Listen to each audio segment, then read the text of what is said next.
ఎప్పుడు కూడా company results కంటిన్యూస్‌గా ఇస్తూనే పోతుంటాయి. కొంతమందికి అనేక కారణాల వల్ల లేట్ అయిపోతే లేట్‌గా డిక్లేర్ చేస్తాయి. ఇవాళ ఏం చేస్తారంటే ఎక్కువ కంపెనీలు లేవు కాబట్టి లార్జ్ క్యాప్ 50,000 కోట్ల కన్నా ఎక్కువ ఉన్నది ఒక కేటగరీ, చిన్నవి ఉన్నవి ఒక కేటగరీ కాకుండా మొత్తం అన్ని కంపెనీలు అంటే కనీసం 2,000 కోట్ల మార్కెట్ క్యాప్ ఉండి పెరగవలసిన కంపెనీలు ఉన్నాయో చూసి అవన్నీ కూడా తీసుకోవడానికి ప్రయత్నం చేస్తున్నాను.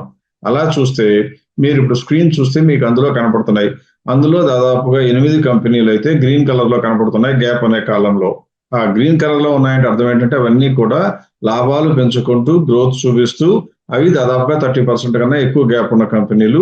మార్కెట్ క్యాప్ ఎంతైనా సరే 2,000 కోట్ల కన్నా ఎక్కువ ఉంటే చాలని. ఎక్కడ చూస్తే తెగ ఇండస్ట్రీస్ ఒకటుంది. 45% ఉంది.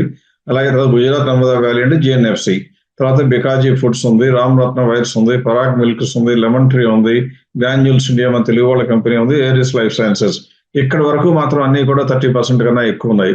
ఇంకా కూడా మీకు ఇన్ఫర్మేషన్ ఇవ్వడానికి ఇదంతా కూడా ఏది రికమెండేషన్ కాదు కొనడానికి. ఎందువలన అంటే ఈ కంపెనీలన్నీ రిజల్ట్స్ బాగున్నాయి. మన అంచనా ప్రకారం కట్టిన ఫెయిర్ ప్రైస్‌తో పోలిస్తే తక్కువలో ఉన్నాయని చెప్పడమే గానీ ఇవి టాప్ కంపెనీలు కాదు. దీనికన్నా వీటికన్నా కూడా మెరుగైన కంపెనీ మన లిస్ట్‌లో ఉన్నాయి కాబట్టి మనతో కలిపి జర్నీ చేస్తున్న వాళ్ళకి ఆ లిస్ట్ అంతా వాళ్ళకి ఎలాగో అవైలబిలిటీ ఉంటుంది. మీ ఉన్న కంపెనీలో ఇవి గనక ఏమైనా ఉన్నట్లయితే మీకు కొద్దిగా గొప్పో ధైర్యంగా ఉంటుందని ఇవన్నీ ఇవ్వడం జరుగుతుంది. ఆ తర్వాత ఇంకా కొద్దిగా కిందకి కూడా చూస్తే దాదాపు చాలా కంపెనీలు ఇచ్చాను నేను. అందులో జిఎస్ఎఫ్‌సి ఒకటి, అడ్వాన్స్ ఎంజైమ్ ఒకటి, పరాస్ డిఫెన్స్‌లోంచి Hero MotoCorp, Eicher Motors, Bajaj holding ఏమో హోల్డింగ్ కంపెనీ కాబట్టి దూరంగా ఉండటం మంచిది. ఆల్కెమ్ లాబొరేటరీస్ ఫార్మాస్యూటికల్స్, ఐఆర్‌సిటిసి, అలాగే సెంచురీ ప్లైవుడ్, తర్వాత ఏషియన్ పెయింట్స్, కేఆర్‌బిఎల్, బిఎస్‌సి. ఇవన్నీ కూడా డిఫరెంట్ సెక్టర్స్ నుంచి వచ్చి ఇవన్నీ కూడా ఇంకా 20% గ్యాప్‌లో ఉన్నాయి.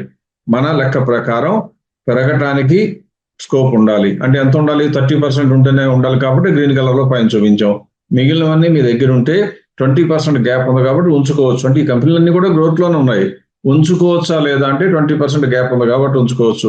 ఆ గ్యాప్ కనుక బాగా నారో అయిపోయి 2-3%, 5% ఉంటే అనవసరం వదిలించేసుకొని మంచి కంపెనీలోకి వెళ్ళాలి. అలా లేకపోతే గనక ఏం చేయాలి? ఈ పర్సెంటేజ్ వచ్చే వరకు ఉండి అప్పుడు అమ్ముకోవటం మంచిది.